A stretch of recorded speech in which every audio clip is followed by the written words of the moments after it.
నేను అసలుకి వెళ్ళనండి. నేను ఇక తిరిగి వెనక్కి వెళ్ళే ప్రశ్నే లేదు. ఎందుకంటే ఏమండి, 125 కోట్ల రూపాయలు నిధులు కూడా పైసా లంచం లేకుండా కాంట్రాక్టర్లతో పనిచేయించే వాళ్ళమి. అందులో కూడా గమనించండి, నేను అందరినీ కోరుకునేది ఒకటే, రాజకీయాల్లో ఉండే మనము ఒక పార్టీలో ఉన్నప్పుడు ఇంకో పార్టీని ఓడించాలని చెప్పేసి అనుకుంటాం మనం. అలా అనుకున్నప్పుడు ఖచ్చితంగా వైఎస్ఆర్ కాంగ్రెస్ పార్టీ కొన్ని సిద్ధాంతాలతో ఉండాలి. అవి ఏంటి అని అంటే, మంగళగిరిలో టీడీపీ అభ్యర్థిని ఓడించాలి, కుప్పంలో టీడీపీ అభ్యర్థిని ఓడించాలి, పులివెందుల్లో టీడీపీ అభ్యర్థిని ఓడించాలి, అటు గాజువాక, భీమవరం ఇలాంటి కొన్ని ముఖ్యమైనటువంటి ప్రాంతాలలో వైఎస్ఆర్ కాంగ్రెస్ పార్టీ, తెలుగుదేశం పార్టీ అభ్యర్థుల్ని, తన ఆపోజిట్గా ఉండేటువంటి అభ్యర్థుల్ని ఓడించాలి అని అంటే పనిచేయాలండి మనం ప్రజలకి. ఆయా నియోజకవర్గాల్లో ఉన్నటువంటి వైఎస్ఆర్ కాంగ్రెస్ పార్టీ అభ్యర్థుల్ని కాపాడుకోవాలి. ఆ ప్రజలకి దగ్గరగా, అతి దగ్గరగా వెళ్ళేటటువంటి వాళ్ళకి అండగా నిలబడాలి. అలాంటి 9.5 సంవత్సరాల కాలం మంగళగిరి ప్రజలు, అదేవిధంగా ఆ రోజుల్లో నేను వైఎస్ఆర్ కాంగ్రెస్ పార్టీ తరఫున మంగళగిరిలో గెలవటం, మంగళగిరి ప్రజలు నన్ను ఆశీర్వదించటం, ఒక 5 సంవత్సరాలు ప్రతిపక్షంలో, 4.5 సంవత్సరాలు సుమారుగా పాలకపక్షంలో పనిచేయటం, మంగళగిరి అభివృద్ధికి ప్రజలు, అధికారులు సహకరించటం,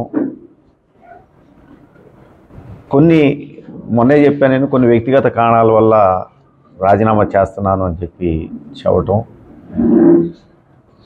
ప్రధానంగా మరి ఈ రోజున చెప్పాలి అని అంటే కారణాలు అనేవి, ముఖ్యమంత్రి జగన్మోహన్ రెడ్డి గారు నేను 1200 కోట్ల రూపాయలు కేటాయిస్తున్నానని చెప్పటం, ఆ కేటాయింపులు చేసేటప్పుడు నాకు కూడా తెలియదు, చాలా సంతోషించాం ఆ రోజున. 1200 రూపాయలు మంగళగిరికి అభివృద్ధి కోసం కేటాయిస్తున్నారు అని తెలియంగానే. ఎందుకంటే గతంలో చంద్రబాబు నాయుడు గారు ఇదే మంగళగిరిలో నివసిస్తూ, ఆయన ముఖ్యమంత్రిగా ఉండి, వాళ్ళ అబ్బాయి లోకేష్ గారు మంత్రిగా ఉండి, ఏమాత్రం మంగళగిరిని పట్టించుకోకపోవటం అనేది చేయటం వల్లనే 2019 సాధారణ ఎన్నికల్లో లోకేష్ గారిని మంగళగిరి ప్రజలు ఓడించడం అనేది మనం చూసాం. అంటే మంగళగిరి ప్రజలు అభివృద్ధిని కోరుకుంటున్నారు అనేది చాలా స్పష్టమైంది. ముఖ్యమంత్రి జగన్మోహన్ రెడ్డి గారు 1200 కోట్ల రూపాయలు ప్రకటించిన తర్వాత కరోనా టైము, ఆ టైంలో ఆర్థికంగా రాష్ట్రం అంతా కూడా ఇబ్బందులు ఉన్నాయి, వెయిట్ చేశాము. తర్వాత సుమారు 2.5 సంవత్సరాల కాలం పాటు నేను ముఖ్యమంత్రి గారి దగ్గరికి వెళ్ళటం, అనేక సార్లు ఆయన అధికారులతోటి సమీక్షలు చేయటం, మంగళగిరి అభివృద్ధి కోసం 1200 కోట్ల రూపాయలని మరి కన్సల్టేట్ని పెట్టి ఏ పనులు చేయాలని చెప్పేసి డిపిఆర్లు కూడా సిద్ధం చేసుకోవడం కూడా జరిగింది.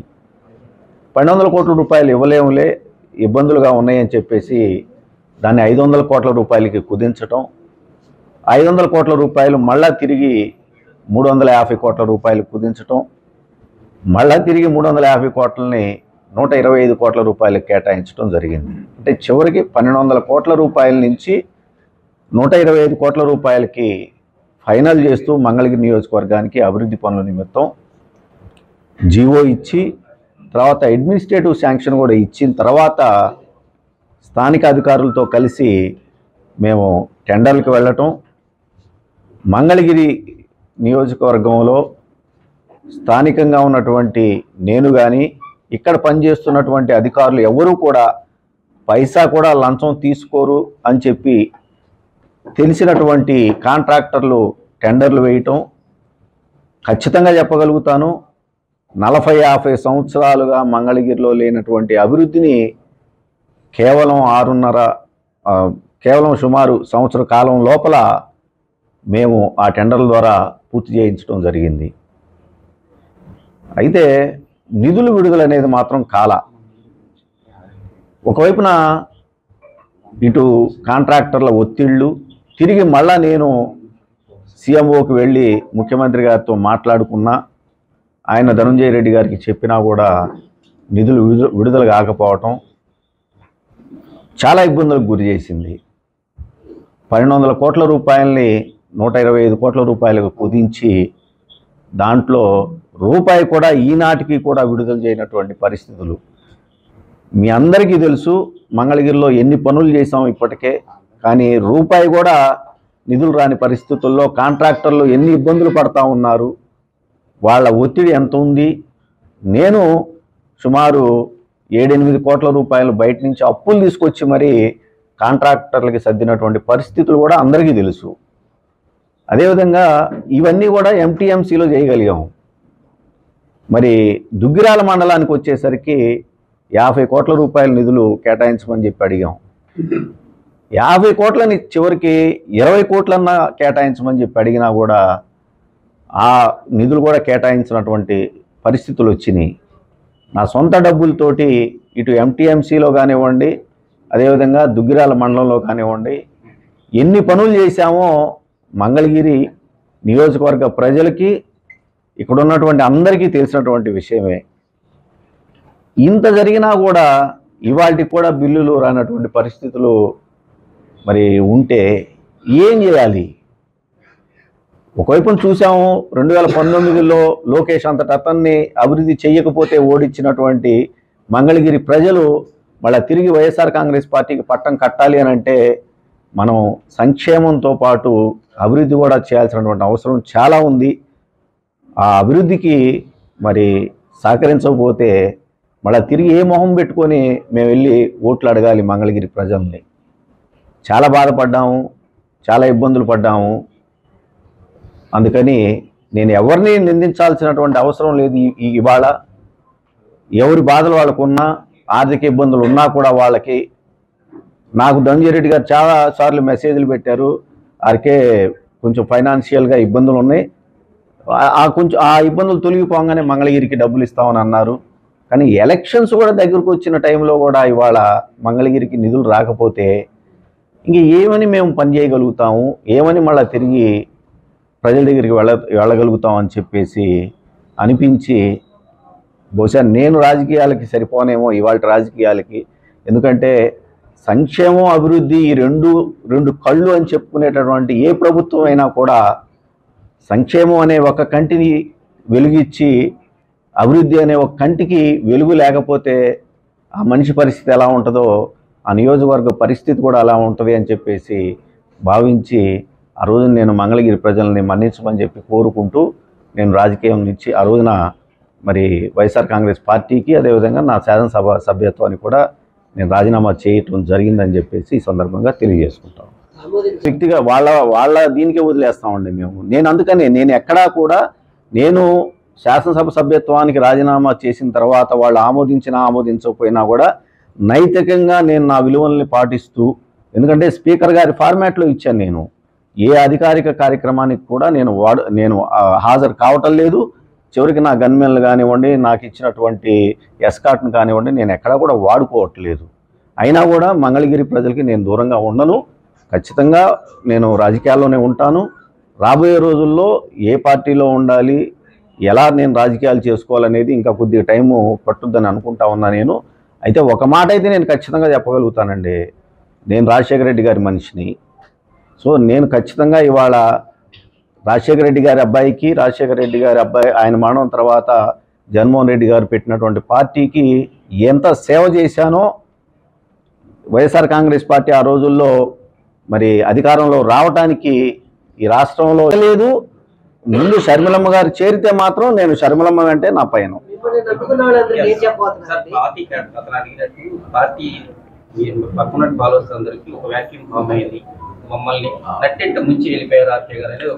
అది కరెక్ట్ కానే కాదు.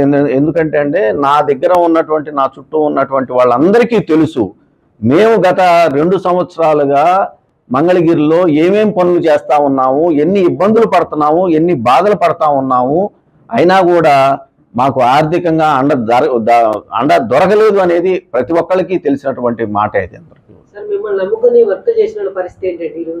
అదే చెబుతా ఉన్నానండి, నేను అవన్నీ ఎక్కడికి పోవండి, ఎందుకంటే బిల్లులు చేసినవి వాళ్ళకి ఉంటాయి. అయినా కూడా నేను సుమారు 8 నుంచి 7-8 కోట్లు, ఇంకా లెక్క కూడా చూసి 7-8 కోట్ల రూపాయలు నేను బయట నుంచి తీసుకొచ్చి వాళ్ళకి సర్దానండి. కాబట్టి వాళ్ళకి తెలుసు, కాబట్టి నేను ఏ విధంగా పనిచేశాను, ఎక్కడ పైసా లంచం తీసుకోకుండా నేను నా సొంత డబ్బులు బయట నుంచి తీసుకొచ్చిన డబ్బులు వాళ్ళకి సర్దాను. కాబట్టి వాళ్ళు పాపం ఏం మాట్లాడకుండా అలానే ఉండిపోయారు. వాళ్ళు చేసిన ప్రతి ఒక్క పనికి కూడా రికార్డ్స్ ఉంటాయి. ఇవాళ కాకపోతే రేపైనా బిల్లులు వస్తాయి. లేదంటే కొంతమంది గతంలో పని చేసుకొని బిల్లులు రాకపోతే గౌరవ న్యాయస్థానాలకు వెళ్ళి న్యాయస్థానం తీర్పుల నుంచి బిల్లులు తెచ్చుకున్నటువంటి పరిస్థితులు కూడా ఉన్నాయని చెప్పేసి నేను తెలియజేసుకుంటాను.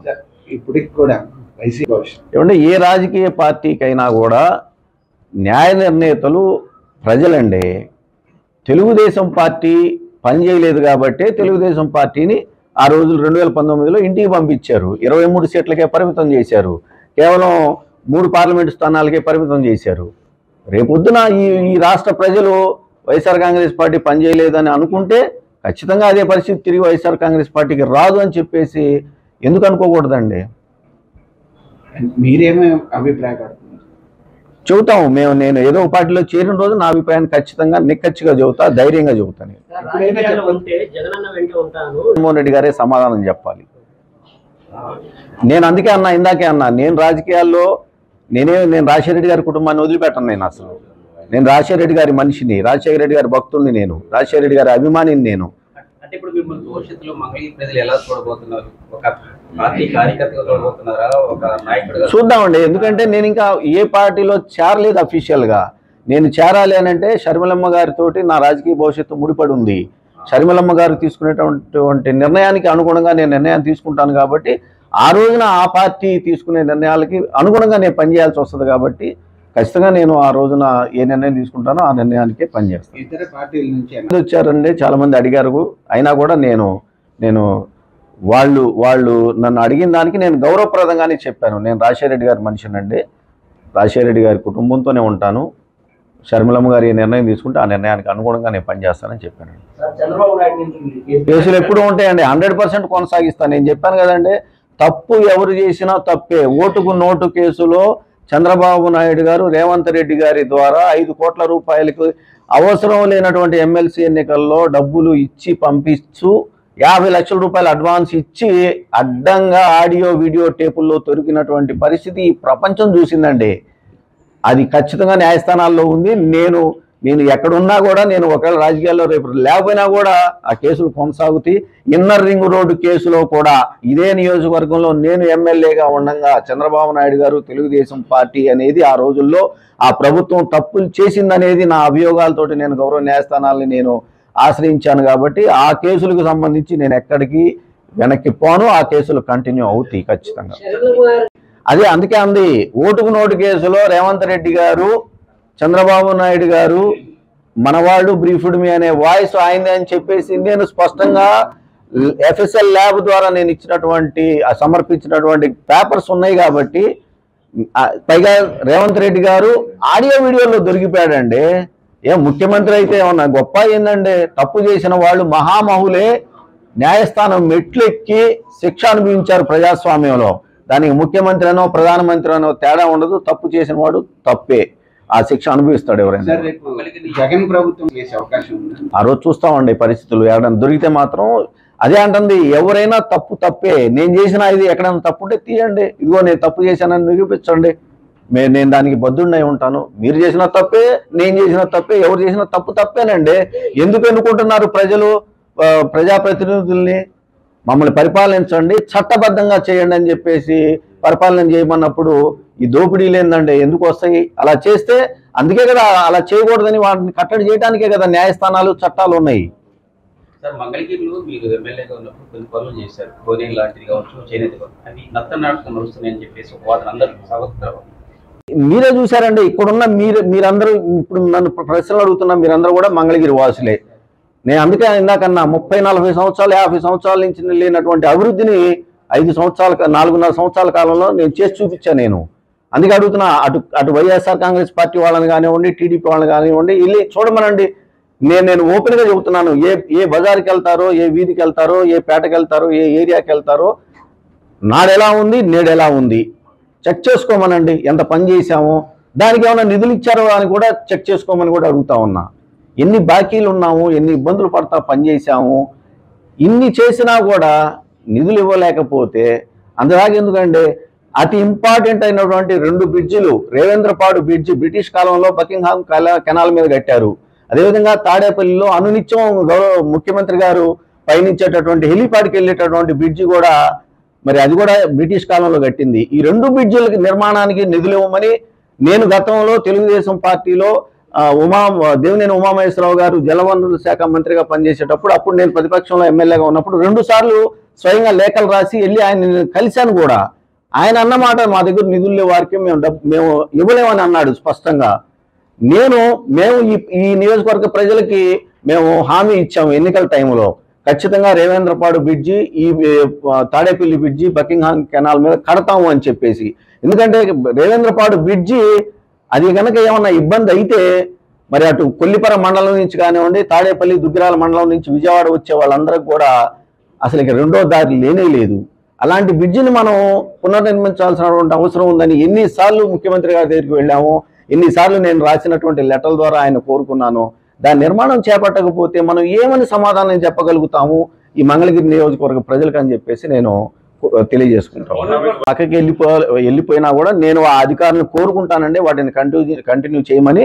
నాకు తెలిసి చేనేత బజార్ అయిపోయింది, త్వరలోనే దాన్ని ఓపెనింగ్ చేసుకుంటారు. నేను కమిషనర్ గారిని వ్యక్తిగతంగా కలుస్తాను. కోనేరు కూడా మీరు అంటే కోనేరు వాస్తవంగా ఏమైందనేది మీరు చూసారండి.